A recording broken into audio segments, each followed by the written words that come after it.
Yeah, I'm opening up with Buried Alive for this day, 10/15/95. Austin Music Hall Night 2. I can't. I want to talk about the Medeski influence of this little uh, Texas run. Number one, and this is something that Phish has always. I don't even know if they're in. I think they are. Maybe it's six of one, half a dozen of the other, but the band I think has always been interested in music, like spreading music, theirs or not. And it goes down to their commitment to multiple genres, their commitment to playing an eclectic mix of covers, their commitment to the like set break music, the pre-show music, the post-show music.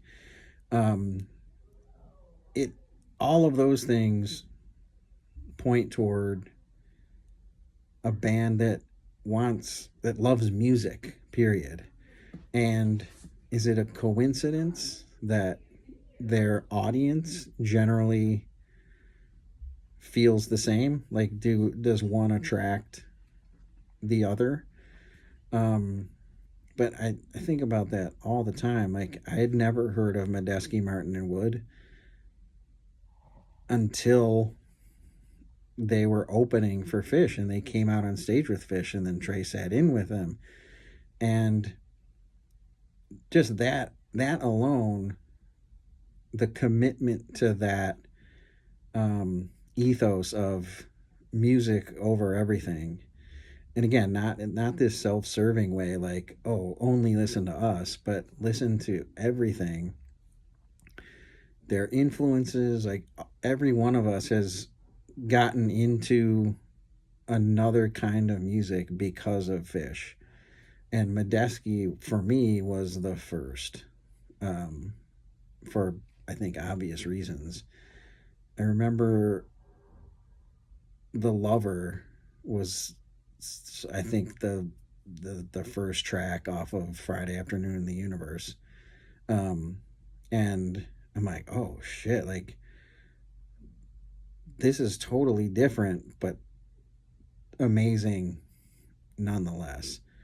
Um, and I think this run of shows where you had last night, they came out on stage with Phish, and then Trey sat in, and then um, tomorrow night, or sorry, 2 nights from now, the 17th, was the show that they actually literally opened for them, played a set, and then they came out again. Medeski came out again with Phish at the end of the second set and did another just insanity jam. So I think this was the first time I connected all of those things: the covers, the genres, the pre and post and set break music, the the talking about their influences and things like that. This was the ping that sort of brought me online in thinking about Phish's commitment to music as a as a concept, as a joy producing concept. And when you start to realize that, you can kind of see, you know, yeah, you just see how um, you see how they put that sort of into everything they're doing. Um, so Austin Music Hall. Hmm. I've mentioned the venue a couple times. Tried to give you a good picture of what it was like. And I mentioned to the Jam Boys last night, like it was like seeing them in a bar. Like I've been talking about, like the intimate theaters that I got to see them in, like Orpheum, Spokane, and coming up the, the State Palace in New Orleans. Um, this was almost intimater. Um, it was certainly a kind of a cool experience. It had the look of, like, if you see any videos of them from Europe, from their Europe runs in like 97, 98, that's what it looked like, right? Just the stage, and then just like that's it. It's like a room with a stage and a bar at the back. Um, and I got this slave in the three hole. It's funny how you kind of lose perspective a little bit, because like I didn't think much of slave in the three hole, but now if they did slave in the three hole, like I didn't think a lot about holes back in the back in 1995. I wasn't thinking about holes and slots. Um, but this is, and I also, in my thinking back, was like, oh yeah, sets were pretty conservative in that, or regimented. I've talked about this in multiple videos about like set construction definitely felt like a formula, but it's clearly not. Like that was, I'm misremembering that. Like this, what formula is this? If we're talking about set structure, slave, buried poor heart slave, I didn't know. Um, Demand, like I honestly can't. I probably can't list a sequence of five songs more seemingly random than that. Um, then you kind of get more standard, right? It's like if you took the first five songs out, you'd be like, oh, yeah, they open with Llama, Foam in the Two Hole, which is a standard warm up song, Strange Design for a breather, Blue and Lonesome for your bluegrass acoustic, um, no mics, and then a big Bowie to sort of close it out. Um, so it's interesting how time sort of erodes your. I'm trying to remember as much shit as I can, but one of my memories was sets were very regimented, I guess. And this is saying, no, they're not. And this slave is just, it's just poignant, just sitting there in the three hole. Um, so I think a lot about that kind of stuff now more than I did then. Like I didn't really think about set structure, show structure, things like that. Um, the second set, this was my first. I think this was my personal first funky bitch, um, which is the encore. You can see it got one big point. Um, and my affinity for that song goes back to my my origin story, which is basically it's one of the Phish songs. Phish songs. I know it's by Sun Seals, but I didn't know it was by Sun Seals until I started listening to Phish. Um, I was told it was a Phish song by Matt Fisher. Now I know Matt Fisher knew that it was a Sun Seal song, but it's been made famous by Phish, right? Libby and the Lurkers played this song. College, Lemoyne College band, um, who not coincidentally lost Battle of the Bands to another Lemoyne um, rock outfit called Something Naked with yours truly as the front man. Yeah, that happened. Anyway, we did not play Funky Bitch. Libby and the Lurkers did, and I mentioned this before, but it bears repeating.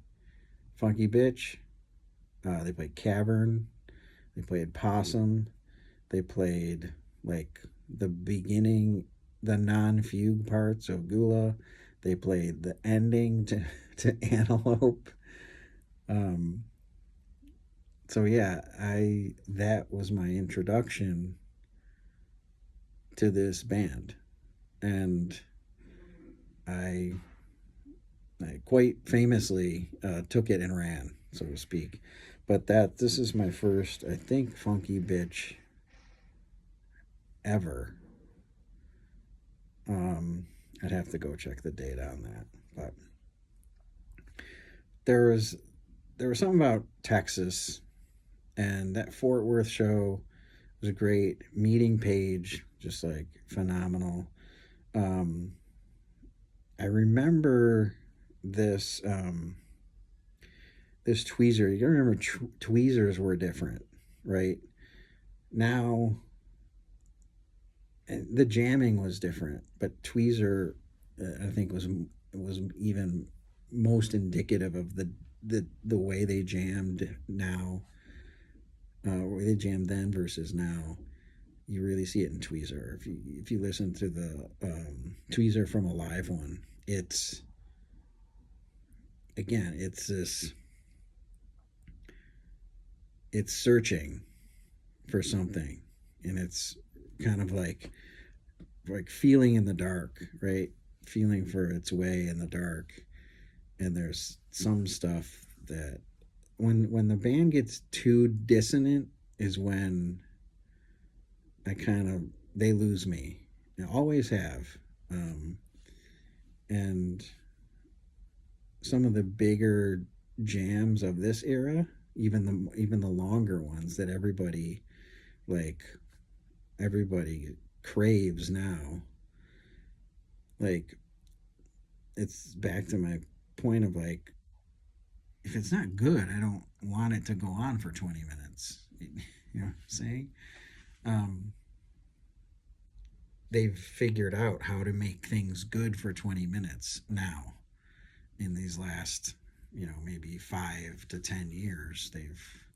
They've figured that out. But in the 90s, I feel like they were still caught between what kind of band are we? Like I think a lot of 1995 why people kind of point to it as a seminal tour as a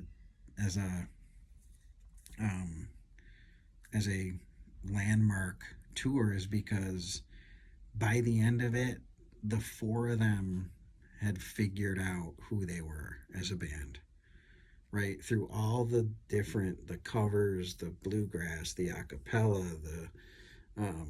the jazz jams, um, the the Gamehenge stuff, the Fishman songs, the all the different things that they sort of dabble in, the tension and release, right? The um, just all of those things started to not become individual entities, but became Phish.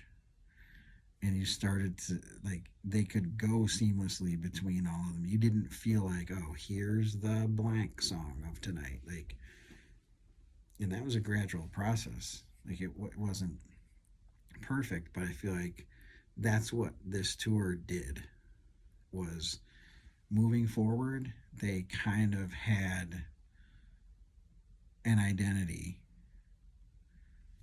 and um,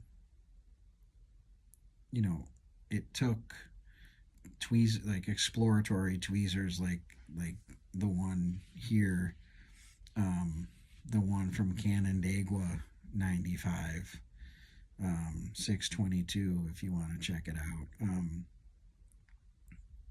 Just all the Bomb Factory stuff. I know that was 94, but those kinds of things um, really pushed their identity, their musical identity forward. Um, and then it just became perfecting it, which I kind of think they have now. Um, so yeah, this show, I know I didn't get into specifics.